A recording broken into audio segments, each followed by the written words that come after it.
सूरजपुर के जंगल में बकरी और खरगोश रहते थे। दोनों बहुत ही गहरे दोस्त थे। एक दिन वह दोनों नदी के किनारे पानी पी रहे थे। तभी पेड़ के पीछे छुपा हुआ भेड़िया उन्हें देख रहा था। अरे वाह, आज बकरी खाने को मिलेगी।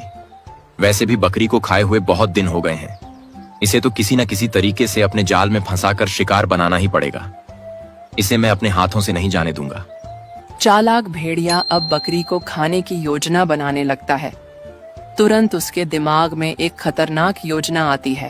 तभी ही भेड़िया एक पेड़ के पीछे जोर जोर से रोने और चिल्लाने का दिखावा करने लगता है। जैसे ही खरगोश और बकरी किसी के रोने और चिल्लाने की आवाज सुनते हैं, वे सोच में पड़ जाते हैं। उन्हें लग रहा था कि कोई बहुत बड़ी मुसीबत में फंसा है।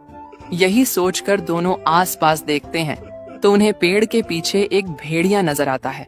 दोनों उसके पास जाते हैं। तभी बकरी भेड़िए से बोलती है, अरे क्या हो गया भाई तुम्हें? तुम इतना रो और चिल्ला क्यों रहे हो? रो नहीं तो और क्या करूं? मेरे माँ बाप को एक पापी शेर खा गया। बताओ अब मैं क्या कर सकता हूँ? अब मैं बिल्कुल अनाथ हो गया हूँ। ना मेरे पास कोई दोस्त है, ना मेरे माँ बाप रहे। मैं पूरा अकेला हो गया हूँ। मुझे अपने माता पिता की बहुत याद आ रही है। ओ भेड़िए, तुम्हारे साथ तो बहुत ही बुरा हुआ। भगवान तुम्हारे माता पिता की आत्मा को शांति दे। लेकिन तुम चिंता क्यों करते हो? हम दोनों तुम्हारे साथ हैं ना।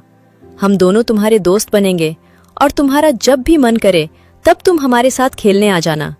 हम सब साथ में मिलकर खेलेंगे और हमेशा ऐसे ही दोस्त बनकर रहेंगे। अरे ओ बकरी, तुम यह कैसी बातें कर रही हो? हम इस भेड़िए को जानते भी नहीं है और ना ही हमने इसे पहले कभी देखा। ऐसे ही किसी अनजान से हम दोस्ती कैसे कर सकते हैं? ऐसा करना किसी समझदार जानवर की बात नहीं है। खरगोश, तुम हर जगह ऐसी ही बातें क्यों करते हो? एक बार देखो तो वो भेड़िया कितना रो रहा है। अभी तुम अपनी ये ज्ञान वाली बातें अपने पास ही रखो। उस भेड़िए के माँ बाप दोनों इस दुनिया में नहीं है और माँ को खोने का दुख क्या होता है ये मुझसे अच्छा कोई नहीं जान सकता। इसलिए अभी तुम ये सब बातें मत करो। बकरी, तुम कितनी अच्छी हो। तुम मेरा दर्द अच्छे से समझ पा रही हो। मुझे हमेशा से तुम जैसा ही दोस्त चाहिए था। क्या तुम मेरी दोस्त बनोगी? हाँ हाँ, क्यों नहीं। हम दोनों बहुत अच्छे दोस्त बनेंगे। देखो, अब रात होने को आई है। फिलहाल हम दोनों अब घर जा रहे हैं। कल फिर मिलेंगे, ठीक है? इतना बोलकर बकरी और खरगोश दोनों वहां से चले जाते हैं। भेड़िया मन ही मन बहुत ज्यादा खुश हो रहा था।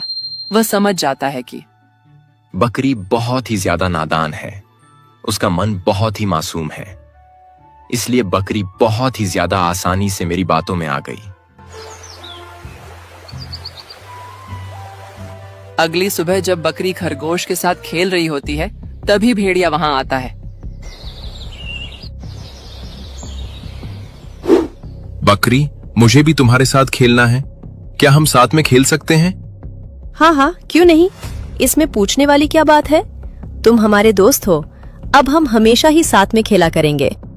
बकरी, देखो, अगर तुम्हें इसके साथ खेलना है तो खेलो, लेकिन मुझे इसके साथ कोई दोस्ती नहीं रखनी है। मुझे यह भेड़िया बिल्कुल पसंद नहीं। तुम जितने छोटे हो उतने ही खोटे हो। एक बात बताओ खरगोश, जब तुम्हारी और बकरी की दोस्ती हुई थी तो क्या तुम पहले से ही एक दूसरे को जानते थे? या फिर अब ये मत कह देना कि तुमने जन्म होते ही सबसे पहले बकरी को ही जाना था। किसी को भी जानने में थोड़ा समय लगता है। और जब बकरी और मुझे कोई दिक्कत नहीं तो तुम बीच में टांग क्यों अड़ा रहे हो? हाँ खरगोश, जरा बात को समझने की कोशिश करो। हर कोई एक जैसा नहीं होता। और वैसे भी भेड़िए ने बिल्कुल सही कहा।